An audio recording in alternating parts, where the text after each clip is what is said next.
हम जहां जहां आसक्त हो रहे हैं उसमें हमारे मन का केवल भ्रम है। शरीर के द्वारों में कहीं सुख है, घृणित द्वारों में कहीं सुख है। अगर सुख होता तो इनके भोगने के बाद हृदय कह देता कि अब कछुनाथ न चाहिए मोरे, शांत हो जाता।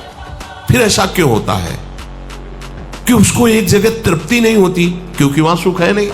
फिर सोचता है शायद उसमें हो, उसमें हो, उसमें हो। पूरे के पूरे युग के युग व्यतीत हो गए, कल्प के कल्प व्यतीत हो गए भोगते हुए। क्या सुख मिला? क्या स्त्री शरीर सोचता है पुरुष शरीर में सुख है, पुरुष शरीर सोचता है स्त्री शरीर में सुख है, या आदि आदि।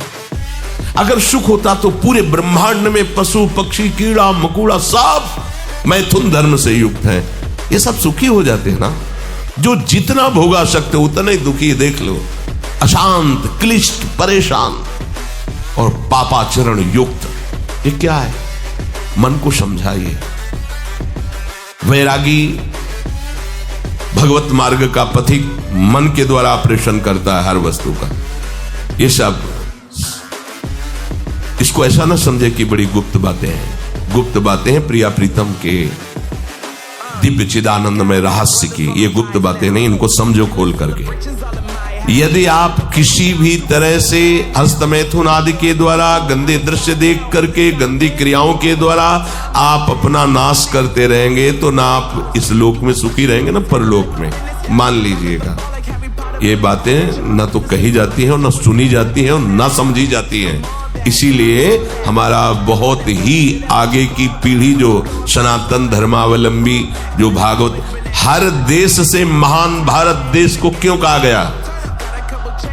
ऐसा भी है कि अन्य देश स्वीकार किया जाता है कि वो हमसे धनी है, स्वीकार किया जाता है कि वैज्ञानिक तत्वों में भी वो हमसे आगे हैं, पर भारत को महान धर्मशाली देश कहा गया है।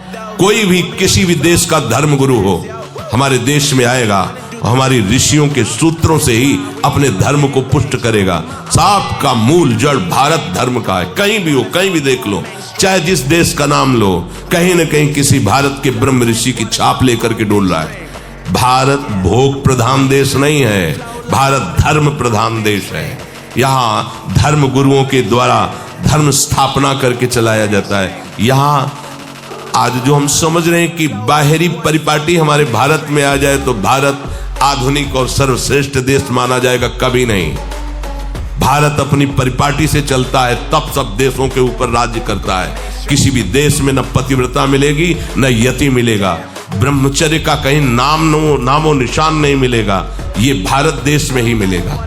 यहाँ ब्रह्मचारी मिलेंगे, यहाँ सती मिलेंगे, यहाँ प्राणपण से धर्म का पालन करने वाले मिलेंगे। अब हमारे जो नई पीढ़ी है वो आधुनिकता को स्वीकार कर रही। गर्लफ्रेंड, बॉयफ्रेंड, कौन सा रिलेशन है? Live in relation. ये हमारे कहीं किसी भी धर्म ग्रंथ में लिखा हो तो आप बता दीजिए। बाल्यावस्था से आज तक जितने भी धर्म ग्रंथों का स्वाध्याय हुआ, कहीं भी लिखा हो तो ये बोलो सर्वनाश का स्वरूप है कि नहीं है? अभी बच्चा ना तो लोक को जानता है, ना परलोक को जानता है, ना हित को जानता है, ना अहित को जानता है। अभी उसका ब्रह्मचर्य किसी काम लायक नहीं हुआ और वो उतर गया व्यभिचार में। क्या होगा उसका जीवन? क्या होगा जीवन? चाहे वो स्त्री स्वरूप में चाहे पुरुष स्वरूप में हो, क्या बिना संयम के ये पशुता के व्यवहार से किसी की ना लौकिक उन्नति होती है ना परमार्थिक उन्नति होती है। पर कौन सुनेगा? यही कहा जाएगा पुराने जमाने के शास्त्रों को केवल वर्णन कर रहे हैं, ये क्या जाने आधुनिक जमाने को। तो आधुनिक जमाने की दशा क्या हो रही है, आंख खोल करके देखो। कोई बात नहीं, दोस्त बनाना कोई बुरी बात नहीं, इस बात को हम मानते हैं। स्त्री शरीरधारी पुरुष शरीर को मित्र बना सकता है, कोई दोष नहीं। पुरुष शरीरधारी स्त्री को मित्र बना सकता है, कोई दोष नहीं। लेकिन मित्र का क्या कर्तव्य होता है? कुपंथ निवार सुपंथ चलावा, कुमार्ग से हटा करके सुपंथ में चलाना, उसकी समस्याओं को दूर करके उसको आनंद में से युक्त करना, उसको सहयोग करना, ना कि शोषण करना। दोस्ती कहते हैं उसके दुखों को मिटा करके उसको शांति और सुख के मार्ग में ले जाना। इसीलिए ये जो आधुनिकता बढ़ रही है, ये जो खान पान गलत हो रहा है, ये जो दर्शन गलत हो रहा है, तो इस जमाने में ब्रह्मचर्य ये केवल शब्द ही लिखा मिलेगा, जीवन में नहीं मिलेगा। नए नए बच्चे व्यसन कर रहे हैं, नशा कर रहे हैं, गंदे आचरण कर रहे हैं, क्या होगा? कैसे आगे कोई समझेगा शास्त्र क्या है, धर्म क्या है, बल क्या है? आज नवयुवक 16 से 28 के बीच में कोई ऐसा नहीं दिखाई देता है जिसमें आध्यात्मिक थोड़ा भी बल हो, काम क्रोध आदि सहने की सामर्थ्य हो। अपने बूढ़े माता पिता को थप्पड़ मार रहे हैं, बूढ़े माता पिता को गाली दे रहे हैं, बूढ़े माता पिता जिन्होंने खवा पिला के इतना बड़ा, उन्हें अनाथालय भिजवाया जा रहा है, उनको छोड़ दिया जा रहा है। आप विदेश घूम रहे हैं, उनके खाने की व्यवस्था घर में नहीं। क्या है ये?